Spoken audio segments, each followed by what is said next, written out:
ഞാനും എൻ്റെ ട്യൂഷൻ സെന്ററിലാണെങ്കിൽ പോലും ഒന്ന് എടാ എന്ന് വിളിച്ചു കഴിഞ്ഞാൽ പിന്നെ പോടാന്നല്ല വിളിക്കുന്നത്. ഒന്നില്ലെങ്കിൽ അവൻ്റെ പാരൻസിന് ഒക്കെ ആയിരിക്കും വിളിക്കുക. അല്ലെങ്കിൽ നമുക്ക് എന്താ പറയുക, ഓപ്പണായിട്ട് പറയുകയാണെന്നുണ്ടെങ്കിൽ തെറിയൊക്കെയാണ് കുട്ടികളുടെ വായിൽ നിന്ന് വരുന്നത്. അപ്പോൾ കഴിഞ്ഞ ദിവസം ഒരു ആൺകുട്ടി ഒരു മിഡിൽ ഫിംഗർ കാണിച്ചു. അപ്പോൾ ഞാൻ അവനെ വിളിച്ചിട്ട് എൻ്റെ അടുത്തിരുത്തിയിട്ട് വിളിച്ച് ചോദിച്ചു, മോനെ നീ എന്താ ചെയ്തേ? മിസ് അവർ പറഞ്ഞു തന്നെ ചെയ്തേ എന്ന് പറഞ്ഞു. ഞാൻ പറഞ്ഞു, മോനെ ഇങ്ങനെ മിഡിൽ ഫിംഗർ കാണിച്ചു അല്ലേ, അതിൻ്റെ അർത്ഥം എന്താ?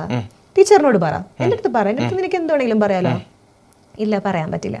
പിന്നെ പറയാൻ പറ്റാത്തത് എന്തിനാ നീ പറയാൻ പോയത്? എന്താ പറ? വൃത്തികേടാണെന്ന് മനസ്സിലായി. അപ്പൊ ഞാൻ ചോദിച്ചു, വൃത്തികേട് എന്തിനാ മോൻ പറയാൻ നിൽക്കുന്നത്? അതിന്റെ അർത്ഥം എന്താന്ന് മോൻ പറഞ്ഞിട്ട് പോയാൽ മതി. എനിക്കറിയില്ല അതിന്റെ അർത്ഥം എന്താന്ന്, വൃത്തികേടാണെന്ന് അറിയാം, അതുകൊണ്ട് ഞാൻ കാണിച്ചു. അപ്പൊ എന്തിനാണ് ഒരു പെൺകുട്ടിയെ നോക്കി മിഡിൽ ഫിംഗർ കാണിച്ചേ എന്ന് പറഞ്ഞപ്പോ അതിന്റെ മറുപടി എന്തായിരുന്നു അറിയോ? ബാഗുകൾ അങ്ങോട്ടും ഇങ്ങോട്ടും മാറ്റി വെച്ചു, അല്ലെങ്കിൽ അവള് എന്റെ സീറ്റിൽ വന്നിരുന്നു എന്നാ പറയുന്നത്. വാപ്പാക്കും ഉമ്മാക്കും വിളിക്കുന്ന വിളി അല്ലെങ്കിൽ അച്ഛനും അമ്മയ്ക്കും വിളിക്കുന്ന വിളി എന്തിനാന്ന് ചോദിക്കുമ്പോ വെറുതെ തമാശക്ക് അതിന് എന്റെ കൂട്ടുകാരല്ലേ വെറുതെ തമാശക്ക് വിളിച്ചത്. പക്ഷെ ഇത് ഈ ഒരു ആറ്റിറ്റ്യൂഡ് എങ്ങോട്ടേക്കാ പോകുന്നതെന്ന് എനിക്ക് അറിയില്ല. പലപ്പോഴും എനിക്ക് ഹാൻഡിൽ ചെയ്യാൻ പറ്റാത്തൊരു സിറ്റുവേഷനിലേക്ക് ഈ ഒരു എന്താ പറയാ സംസാര രീതിയിലും പ്രവൃത്തിയിലും ഇടി. ഇപ്പൊ നമുക്കറിയാം, ഫ്രണ്ട്സ് എല്ലാരും കൂടി വഴക്കിട്ടിട്ട് ഒരു കുട്ടി മരണപ്പെട്ട കഥ അറിയാം. അതേപോലെ തന്നെ റാഗ് ചെയ്തിട്ട് അല്ലെ, ബാത്റൂമിൽ ഒരു കുട്ടിയെ ക്ലോസറ്റില് റാഗ് ചെയ്തിട്ട് ആ കുട്ടി സൂയിസൈഡ് ചെയ്തത് അറിയാം. ഈ ഒരു കൈൻഡ് ഓഫ് തോട്ട്സ് ഒക്കെ എങ്ങനെയാ പോകുന്നത് കുട്ടികളെ? എങ്ങനെ നമുക്ക് ഇത് ഹാൻഡിൽ ചെയ്യാൻ പറ്റും?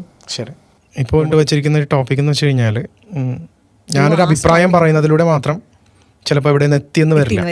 But we know that. എനിക്ക് അവിടെ പറയാനുള്ള ഒരു കോമൺ ആയിട്ടുള്ളൊരു കാര്യം എന്ന് വെച്ച് കഴിഞ്ഞാൽ, കുട്ടികൾക്ക് നമ്മുടെ ചുറ്റുമുള്ള കാര്യങ്ങളെ അല്ലെങ്കിൽ ചുറ്റുമുള്ള കാര്യങ്ങൾ അവരെ ഇൻഫ്ലുവൻസ് ചെയ്യും എന്നത് എല്ലാവർക്കും അറിയുന്ന കാര്യമാണ്. ഈ വിധത്തിലുള്ള ഒരു സംസാര ശൈലി, സംസാര രീതികൾ, അല്ലെങ്കിൽ way of how they communicate and how they solve problems, ഇതൊക്കെയാണ് പ്രശ്നങ്ങൾ. അവർ കണ്ടും കേട്ടും വളരുന്നത് ഈ രീതികളാണ്. ഓക്കെ, പിന്നെ നമുക്കവിടെ എന്താണ് അവിടുത്തെ സൊല്യൂഷൻ? ഇല്ല, ഈ ഒരു പോക്ക് ഇതെങ്ങനെയാണെന്നതാണല്ലോ നമ്മുടെ രാധി. നമുക്ക് ഓരോ കാര്യത്തിൻ്റെയും അത് നല്ലതാണോ ചീത്തതാണോ എന്ന് മനസ്സിലാവുക അതിൻ്റെ ഒരു എൻഡ് റിസൾട്ട് നോക്കിയിട്ട് ഇല്ലേ?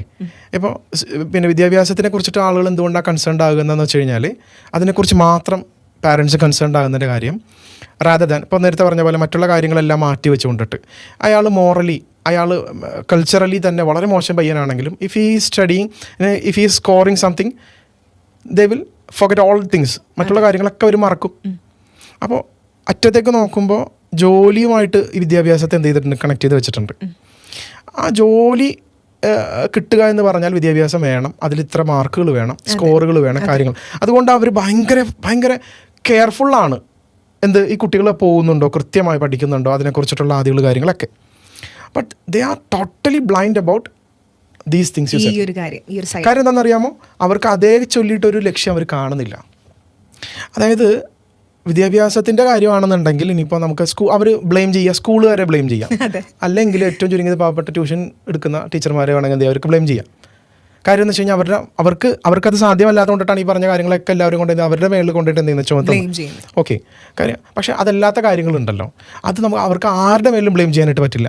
Mostly the children are getting it from their own home. അവിടെ നിന്ന് കിട്ടുന്നുണ്ട്. അപ്പോൾ ഇതിൻ്റെ ഒരു എൻഡ് റിസൾട്ട് എന്ന് വെച്ച് കഴിഞ്ഞാൽ, ഇവിടുത്തെ ഒരു കോൺട്രാസ്റ്റ് എന്താണെന്ന് വെച്ച് കഴിഞ്ഞാൽ, ജോലി നമ്മൾ കാണുന്നുണ്ട്. പക്ഷേ ഇന്നത്തെ ജോലിയിൽ അവരുദ്ദേശിക്കുന്ന ഏത് ജോലിയും എടുത്ത് നോക്കിക്കോളൂ, കമ്മ്യൂണിക്കേഷൻ സ്കില്ലായിക്കോട്ടെ, അല്ലെങ്കിൽ ആ വിധത്തിൽ നമ്മുടെ ബിഹേവിയറൽ കാര്യങ്ങളായിക്കോട്ടെ, എല്ലാം കൊണ്ടും ആ സ്പെക്ട്രം ഓഫ് പേഴ്സൺ, ഒരു മനുഷ്യനെ പൂർണ്ണമായി എടുത്ത് നോക്കിയിട്ടാണ് ഇന്ന് പല ജോലികളിലും എന്ത് ചെയ്യുന്നത്? എടുക്കുന്നത്.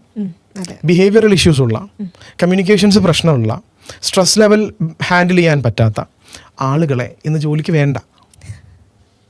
അപ്പോൾ നമ്മൾ ജോലിയാണ് ഉദ്ദേശിക്കുന്നതെങ്കിൽ ദേ വോണ്ട് ഗെറ്റ് ഇറ്റ് ജസ്റ്റ് ഈ സർട്ടിഫിക്കറ്റ് കിട്ടില്ല അവർക്ക്. നമ്മൾ അപ്പോൾ സംഘടിതമായി സ്കൂൾ പ്ലസ് ഫാമിലി ഹോം ഒരു പ്ലാൻ ക്രിയേറ്റ് ചെയ്യേണ്ടതുണ്ട് ഈ കുട്ടികൾക്ക് വേണ്ടിയിട്ട്. ബിഹേവിയറലായിട്ടുള്ള ട്രെയിനിങ്സ് കൊടുക്കുക, നല്ലതാണ് അത്. വീടുകളിൽ സാധ്യമല്ലെന്നുണ്ടെങ്കിൽ സ്കൂളുകളിൽ അതിനുള്ള വഴികൾ ഒരുക്കണം. കമ്മ്യൂണിക്കേഷൻ ആയിക്കോട്ടെ, ബിഹേവിയറൽ ഇഷ്യൂ എന്ന് ഞാൻ പ്രത്യേകം എടുത്ത് പറയുന്നു. ബിഹേവിയറൽ ഇഷ്യൂസ് നമ്മുടെ ടീനേജ് കുട്ടികളിലുള്ള തന്നെ മിക്ക ആളുകളും they won't complete in a company just more than 1 year. ഒരു വർഷം കഴിയുമ്പോഴേക്ക് ഡ്രോപ്പ് ആവുക. നേരത്തെ നമ്മൾ പറയുമല്ലോ ഭയങ്കര ദേഷ്യക്കാരെന്നൊക്കെ പറയില്ലേ, ആ ഒരു കാറ്റഗറിയിൽ വരുന്ന ആളുകളുണ്ട്. നേരത്തെ അവരെ പെട്ടെന്ന് എന്ത് ചെയ്യും, ഡ്രോപ്പ് ഔട്ട് ആവുക, അല്ലെങ്കിൽ അവിടെ ഇടയ്ക്ക് തന്നെ ഇട്ടിട്ട് പോവുക, ക്വിറ്റ് ചെയ്യുക, മറ്റു കാര്യങ്ങളൊക്കെ ചെയ്യുക. ഇതൊക്കെ നമുക്ക് ഈ ജോലിയുടെ തന്നെ പോട്ടെ, ഞാൻ ജോലി എന്ന് തന്നെ പറഞ്ഞോട്ടെ, ആ ജോലിയുമായിട്ട് കണക്റ്റഡ് ആയിട്ട് തന്നെ നമുക്ക് ഇതിനെ കാണാനായിട്ട് പറ്റും. അവർക്ക് നല്ലൊരു ജോലിയും ആ ജോലിയുടെ നിലനിൽപ്പും ആ വിധത്തിലുള്ള അവരുടെ പ്രൊമോഷൻസ് മറ്റു കാര്യങ്ങളൊക്കെ എന്തുമായിട്ട് ഡിപ്പെൻഡഡ് ആണ്, ഇവരുടെ ഈ ഒരു ക്യാരക്ടർ ആൻഡ് ബിഹേവിയറുമായിട്ട് ബന്ധപ്പെട്ടതാണ്. ഇപ്പോൾ